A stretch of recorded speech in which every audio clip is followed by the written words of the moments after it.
Shalom, saudara-saudara yang dikasihi Tuhan Yesus Kristus, selamat pagi. Selamat berjumpa lagi pada renungan harian di pagi ini. Damai sejahtera Allah Bapa dan sukacita Roh Kudus memberkati kita semua. Kiranya kasih dan hikmat yang daripada Tuhan kita Yesus Kristus menyertai dan menolong kita untuk melakukan tugas dan pekerjaan kita di sepanjang hari ini. Nas renungan buat kita hari ini Rabu tanggal 10 Juli 2024. Diambil dari kitab Perjanjian Lama, kitab Mazmur pasal 95 ayat 6 dikatakan demikian.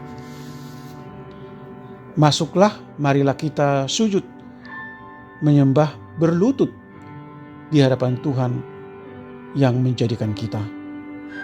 Demikian firman Tuhan, tema renungan, sembahlah Dia.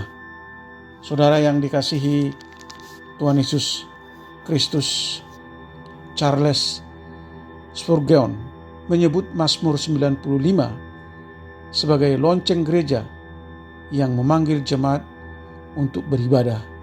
Ibadah dimulai dengan ucapan syukur karena kedahsyatan Allah dan karya penciptaannya. Dialah Allah yang mengatasi segala Allah. Hanya Dia Allah.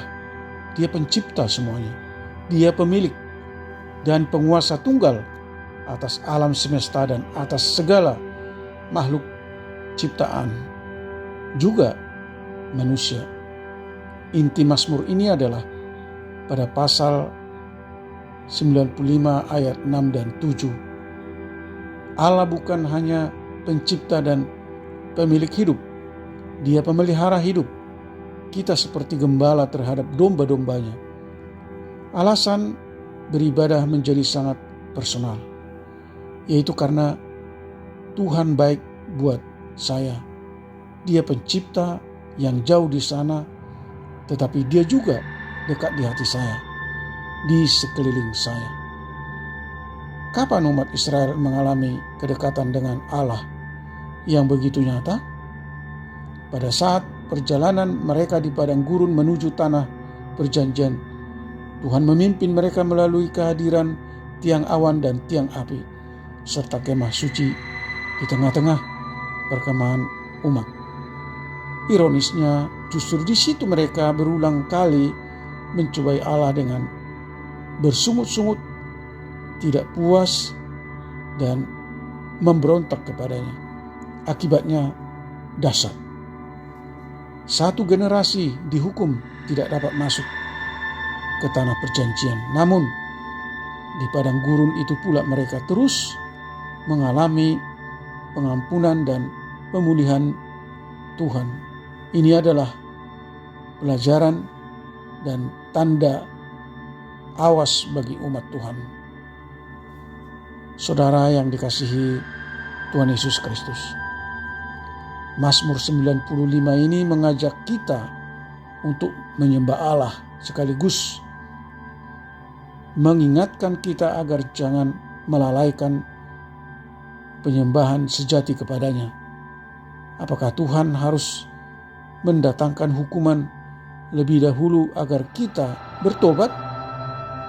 Kita adalah umat yang sudah mengalami kebaikan Allah di dalam Tuhan Yesus. Kita adalah umat yang sudah dijanjikan surga mulia.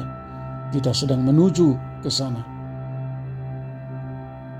Apakah kita akan mengulang kesalahan nenek moyang Israel generasi pertama, atau kita mau berkomitmen untuk tetap setia sampai tiba di negeri perjanjian Allah? Amin. Mari kita berdoa.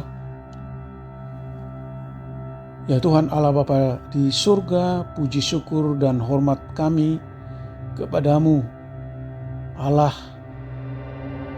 yang penuh kasih. Engkau yang menciptakan dan memiliki kami. Hari ini firman-Mu mengajar kami untuk menghormati dan mentaati Tuhan pencipta dan pemelihara umat manusia. Sadarkan kami bahwa Engkau Allah yang berkuasa atas segala ciptaan-Mu, atas alam, untuk kebaikan umat manusia. Oleh karena itu, tolong kami untuk mampu menuruti segala perintah-perintah-Mu, untuk sujud menyembah Allah dan setia mengikuti kehendak-Mu. Tolong kami Tuhan untuk menghindar diri dari segala perbuatan jahat dan dosa. Biarlah kami senantiasa memberi diri untuk dipimpin Roh Kudus untuk meresponi kebesaran kuasa Tuhan dengan selalu hidup taat dan takut akan Tuhan. Dan biarlah hati kami selalu bersorak-sorai dan sujud menyembah Allah, Tuhan yang berkuasa dan berbelas kasih, yang menyembuhkan mereka yang sakit, menopang dan memulihkan mereka yang letih lesu dan berbeban berat.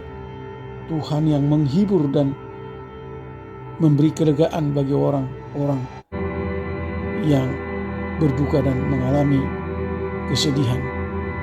Tolong kami Tuhan untuk mampu menjadi berkat bagi orang lain. Jadikan usaha dan segala pekerjaan kami selalu berhasil. Terima kasih Tuhan. Kami telah berdoa dan mengucap syukur dalam nama anak-Mu Yesus Kristus. Amin. Shalom. Selamat beraktivitas, tetap sehat. Tuhan Yesus memberkati.